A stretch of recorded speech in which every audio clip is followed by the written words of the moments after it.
सनातन धर्म वर्सेस विज्ञान। नमस्कार दोस्तों, आपका स्वागत है सनातन धर्म चैनल पर।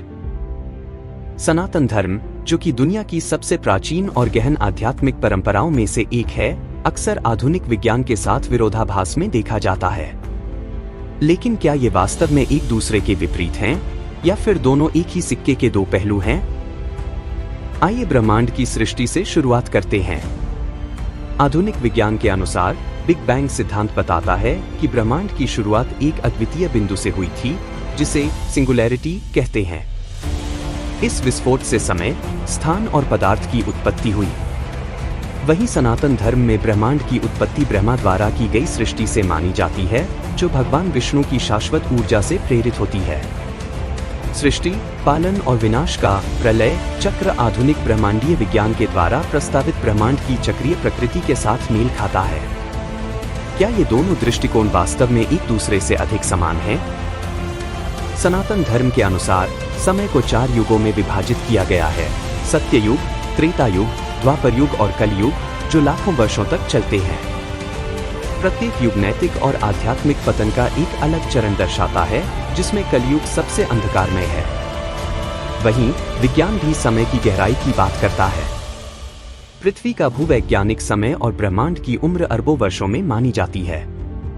सनातन धर्म में समय का चक्रीय सिद्धांत और विज्ञान में समय की विशालता दोनों ही समय को एक अनंत विस्तार के रूप में मानते हैं। विज्ञान के अनुसार ऊर्जा न तो उत्पन्न की जा सकती है और न ही नष्ट की जा सकती है, बल्कि यह लगातार रूपांतरित होती रहती है। यह विज्ञान का पहला नियम है। सनातन धर्म में भी यह समझ शक्ति के सिद्धांत के माध्यम से है, वह दिव्य ऊर्जा जो पूरे ब्रह्मांड में व्याप्त है। प्राण या जीवन शक्ति, जो सभी प्राणियों में होती है, वास्तव में ऊर्जा का एक रूप है। चाहे विज्ञान पदार्थ और ऊर्जा की बात करे या सनातन धर्म आत्मा और प्राण की, दोनों ही परंपराएं एक शाश्वत, रूपांतरित करने वाली शक्ति को पहचानती हैं। चार्ल्स डार्विन का विकासवाद सिद्धांत बताता है कि पृथ्वी पर जीवन सरल से जटिल रूपों में विकसित हुआ। वहीं सनातन धर्म में भगवान विष्णु के दशावतार भी इस यात्रा को दर्शाते हैं। पहला अवतार मत्स्य, मछली, जीवन के जल में शुरू होने का प्रतीक है, जैसा कि शुरुआती जीवन समुद्रों में विकसित हुआ था। कूर्म, कछुआ, वराह, सुअर और नरसिंह से लेकर वामन और अंत में कृष्ण और कल्कि तक, ये अवतार विकास के विभिन्न चरणों का प्रतीक हो सकते हैं।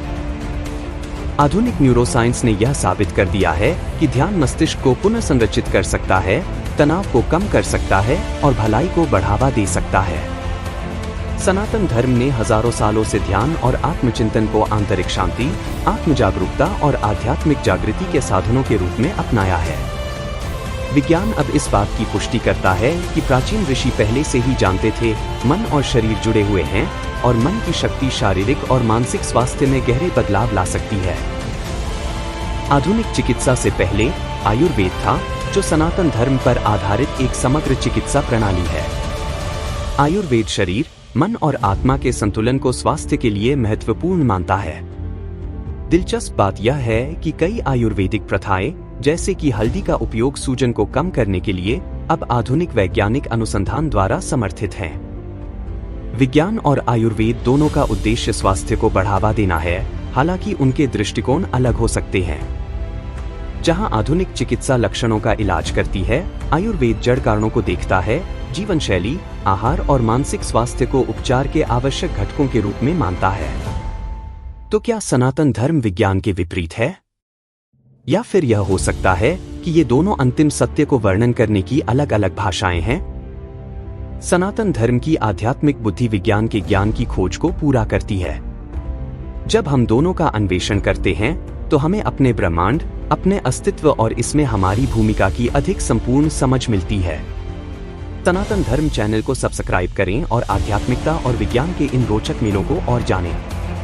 कमेंट सेक्शन में हमें बताएं कि आप सनातन धर्म और विज्ञान के बीच संबंधों के बारे में क्या सोचते हैं।